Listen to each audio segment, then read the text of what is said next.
Bonjour à tous, dans cette interview, je retrouve Anna, connue sous le nom d'Anna Chronique, prof, auteur de BD, qui s'exprime sur tous les sujets qui concernent les profs, notamment les sujets d'actualité, les sujets de la vie quotidienne et de la vie aussi de profs qui débordent sur la vie personnelle. Dans cette interview, Anna va revenir sur les débuts de son talent. Elle va aussi nous confier ses projets à venir, mais aussi ses doutes et les difficultés qui peuvent jalonner la vie d'un prof artiste. Et vous allez voir que nous allons avoir une conversation intéressante sur le sujet du talent. Est-ce qu'on est talentueux? Qu'est-ce qu'un talent? Peut-on assumer son talent? Comment peut-on assumer son talent? Nous allons en débattre tout de suite avec Anna. Je vous laisse en sa compagnie.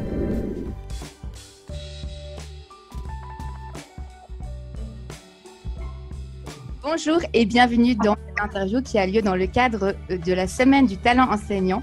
Aujourd'hui, je suis en compagnie de Anna. Anna qui est connue sous le nom d'Anna Chronique. Anna va nous présenter son talent. On va pouvoir en parler justement de ce mot-là aussi. Et donc, Anna, tu es l'auteur d'une BD qui s'appelle Ma vie de prof chez IDEO. Et tu fais beaucoup d'illustrations. Voilà, donc tu peux, vas-y, remontre-nous le livre parce qu'on n'a pas eu le temps de le voir. Voilà, Ma vie de prof. C'est un livre, une BD, donc illustration et texte. Tu as tout fait en fait toute seule. Oui. Voilà. Et du coup, ça raconte. Alors, explique-nous un petit peu qu'est-ce que ça raconte. Et on en viendra à la suite. Comment en fait ça t'est venu, tout ce projet, toutes ces idées? Alors, j'ai toujours dessiné depuis petite, pendant les cours, enfin tout en écoutant bien sûr, j'étais assez scolaire, mais j'ai toujours aimé dessiner. Et en fait, à une époque, c'était la mode des blogs.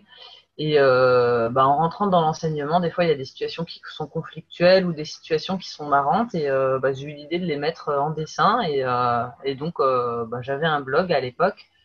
Et du coup, pour partager du coup ce vécu, ça permettait de dédramatiser des situations, de rire de certaines choses. Et en fait, beaucoup de personnes se reconnaissaient dans ces anecdotes. Et de fil en aiguille, le blog est devenu une page Facebook, donc anachronique. Et donc le projet, les illustrations ont été éditées donc en une vraie BD version papier. Et donc, ça retrace un peu différentes anecdotes que j'ai pu avoir en tant qu'enseignante, et que j'ai toujours d'ailleurs, parce que ce métier est une source inépuisable d'inspiration. J'imagine. Alors, si j'ai bien compris, tu illustres un peu le quotidien d'une enseignante. Tu illustres aussi le quotidien d'une maman aussi. Oui, parce que Voilà, donc tu ça se allies voit, un là, peu. j'ai mon fils à côté. Oui, voilà, Euh, bien présente ta vie de maman. Donc, oui, du coup, les travers du métier d'enseignant, il y a en classe, mais il y a aussi dans la vie de famille, parce que c'est un métier qui déborde en fait. On a son bureau, ses copies à corriger à la maison et tout ça, et donc comment gérer ça au quotidien, du coup, les déformations professionnelles aussi, avec les amis non profs par exemple qui s'étonnent de certaines réactions, donc des choses dont on ne se rend pas forcément compte, mais donc voilà, qui sont racontées avec humour là dans ces 144 pages. Comment les collègues ont-ils accueilli C'est pas grave. On a changé. Tu as eu un petit souci technique. On a changé d'outil, d'appareil. Mais tu es toujours là, c'est le principal. Et donc, je vais te reposer ma question. Je te disais, quel était l'accueil des collègues par rapport à ta BD? Qu'est-ce qu'ils t'ont dit? Qu'est-ce que tu as eu comme réaction? Alors les collègues de mon collège ont été de très bons clients.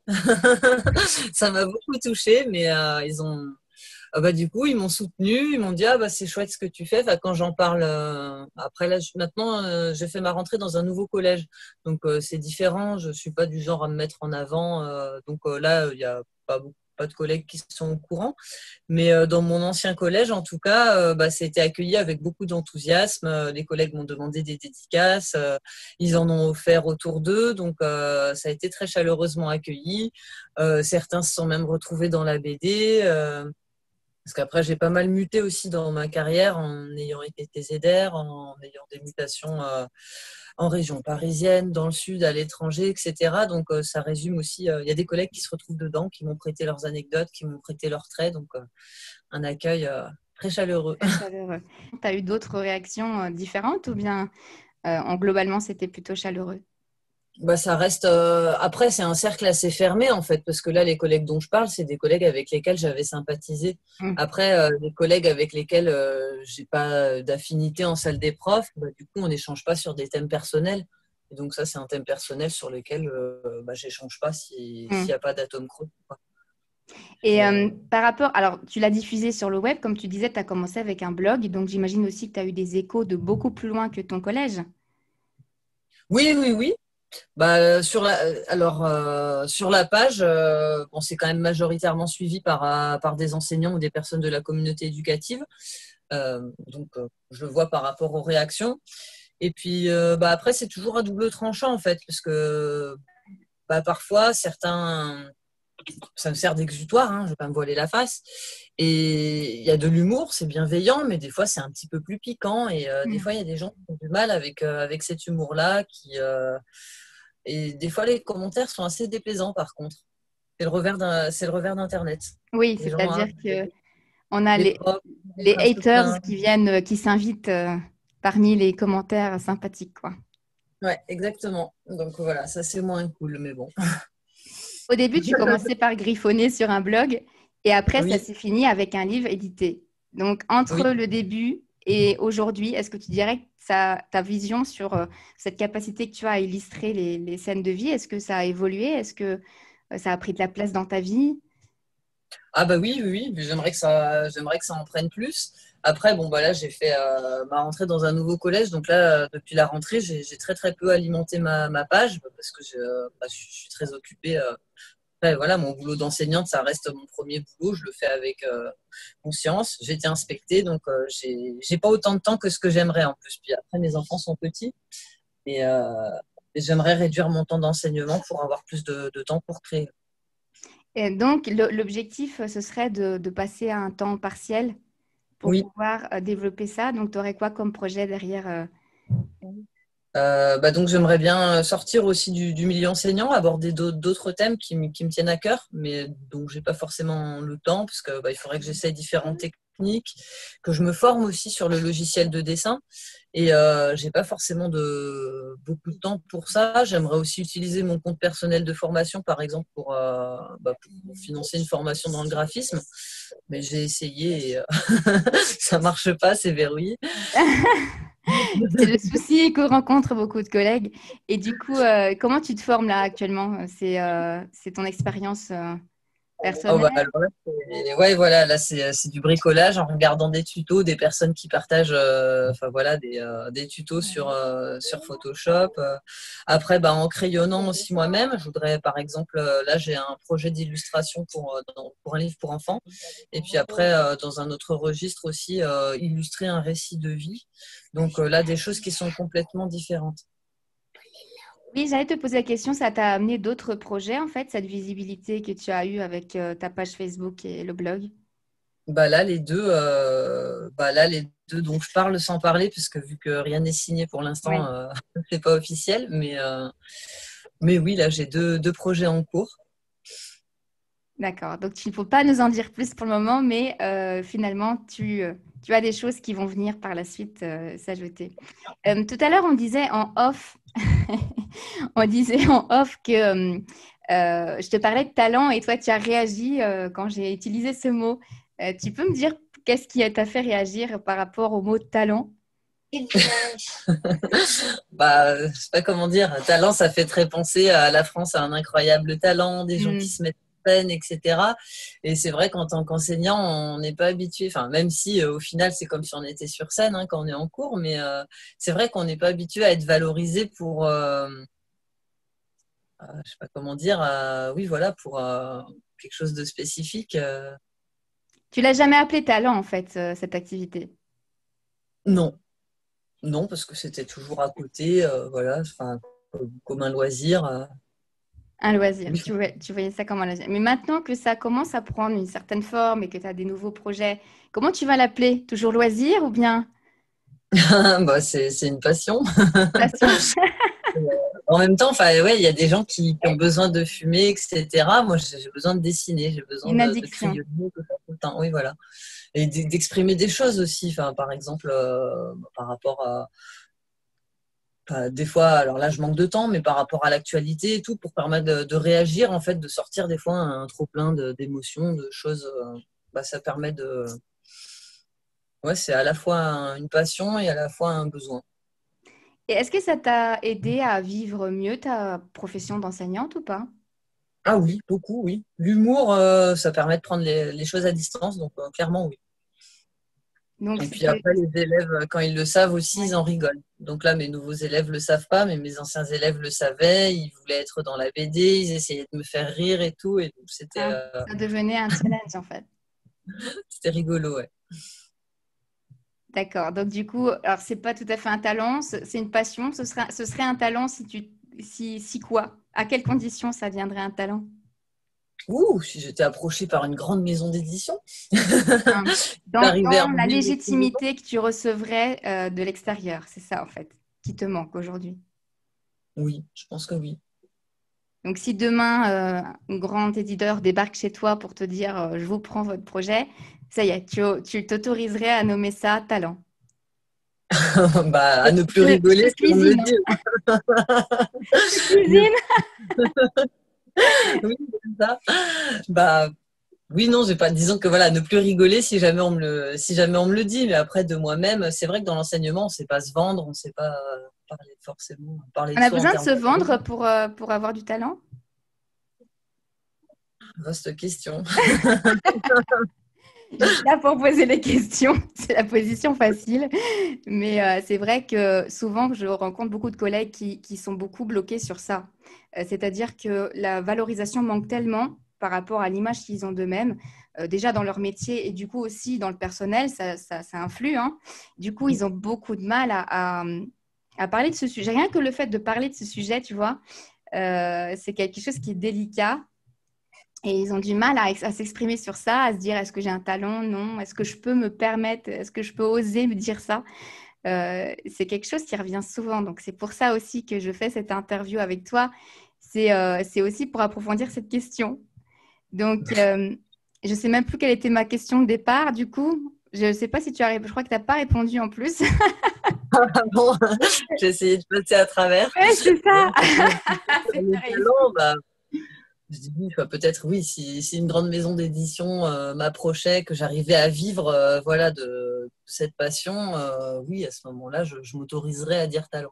Mais, Tu fais des démarches dans ce sens ou pas pour tu te fasses j'en connaître? ai fait quelques-unes, oui, j'ai démarché des maisons d'édition.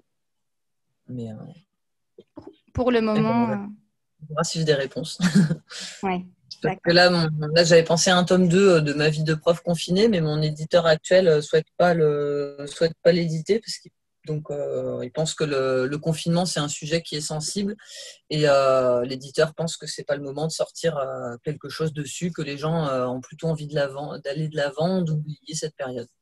J'étais plus pour rebondir sur l'actu parce que j'ai pas mal dessiné pendant le confinement et donc voilà, J'imagine, oui. proposer des dessins qui ont bien marché parce qu'au final ma page elle a été pas mal regardée pendant le confinement, mais l'éditeur n'en souhaite pas poursuivre. Donc du coup j'ai demandé à d'autres éditeurs. Hmm, J'attends leur réponse. d'accord. Peut-être qu'il faut aussi un certain temps, le temps que les choses se tassent un peu. On est encore un peu très proche de cette période-là. Je ne sais pas. Il y a peut-être d'autres raisons qui nous échappent. Euh, Oui, bien sûr. Sans doute, il y a une partie marketing aussi, ce qu'ils imaginent qui va se vendre ou pas. Enfin, il y a beaucoup d'éléments, j'imagine, qui rentrent en compte. Est-ce que tu aurais des conseils par rapport à des collègues qui auraient aussi envie de, tu vois, de commencer quelque chose comme ça, un peu comme un loisir, et puis peut-être plus un jour? Est-ce que tu aurais des conseils à leur donner? D'y croire déjà, de continuer à dessiner, de pas d'essayer de prendre de la distance avec les commentaires sur Internet. Parce Hmm. que c'est quand Comment même blessant, parce que les gens, ils écrivent ça sous couvert d'anonymat, des fois ils se déchaînent, moi je lis ça me touche personnellement, c'est mon travail qui est en cause, mon statut d'enseignant, etc. Voilà, prendre de la distance avec les commentaires, on ne peut pas plaire à tout le monde, notre humour n'est pas le même que tout le monde, donc voilà, vraiment prendre de la distance avec ça, et puis de ne pas se fermer de porte, écrire à tout type d'éditeurs en fait, des éditeurs locaux, des Hmm. éditeurs généralistes, des éditeurs pour enfants, des éditeurs BD. Donc, malgré tout, malgré le fait que tu considères pas que c'est un talent, tu as quand même eu cette audace d'aller vers les éditeurs, d'oser de faire des choses, d'ouvrir un blog, d'ouvrir une page Facebook. Donc, c'est la première étape finalement, c'est l'audace. Oui, voilà, il faut. Au début, c'était lu juste par mes amis et la famille, hein, le blog. Ouais. Et puis après, de fil en aiguille, les blogs, ça a vite périclité. Et après, sur Facebook, ça a touché un public plus large. Et des personnes sur Facebook m'ont encouragé, me dire alors, et quand est-ce que ça sort en papier, etc. Donc voilà, les gens ont été curieux, m'ont poussé. Il y a aussi des commentaires très bienveillants et très positifs, heureusement, et c'est ce qui me pousse à continuer. Et les nombreux retours positifs enfin voilà, par rapport aux publications, quand est-ce que c'est édité, etc. Ça m'a poussé à aller plus loin dans mes démarches et donc à faire des dossiers vers des maisons d'édition. Oui, se laisser porter par les commentaires positifs, constructifs, et puis prendre du recul en fait vis-à-vis des toxiques. C'est ça.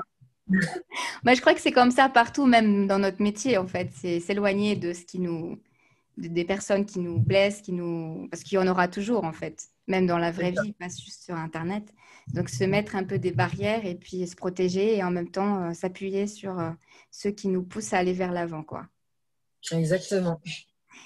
Donc si on veut te retrouver, si j'ai bien compris, c'est ta page Facebook sur laquelle tu es la plus active. Oui. Voilà. Donc je mettrai le lien sous la vidéo. Et est-ce qu'il y a peut-être un projet de blog par la suite? Il faut vivre avec son temps et donc maintenant c'est Instagram, le réseau. Instagram. Je me suis mise sur Instagram, mais je me perds avec les hashtags, je sais jamais quoi mettre. Donc j'ai aussi un compte Instagram qui s'appelle Anachronique BD comme le compte Facebook. Qu'est-ce qu'on peut te souhaiter pour la suite? Que ma BD marche super bien, qu'elle soit rééditée, réimprimée, que ça me permette de mettre à temps partiel et d'en créer plein d'autres. C'est pas mal. Anna, je te souhaite tout ça et voilà, tu vas peut-être pouvoir aussi élargir ta thématique, comme tu disais, toucher plus de monde, peut-être les parents aussi, comme tu le souhaitais, et que ton talent continue. Moi, je crois que c'est un talent, il faut oser le dire, le mot, je pense, et qu'il continue de se développer et puis que tu sois satisfaite, épanouie dans cet équilibre que tu vas trouver peut-être entre ton travail d'enseignante que tu veux continuer d'exercer, cette activité-là. Bah oui, merci beaucoup. Voilà. Je te remercie pour cette interview et bon vent pour la suite. Merci à toi. Cette capacité que tu as à mettre en illustration des scènes de vie, est-ce que ça a évolué par rapport au fait que tu as pu publier par la suite? C'est-à-dire Bienvenue dans cette nouvelle interview qui a lieu dans le cadre de la reconversion. Non, c'est pas ça. Je recommence. J'ai parlé de reconversion et je me suis emmêlé les pinceaux.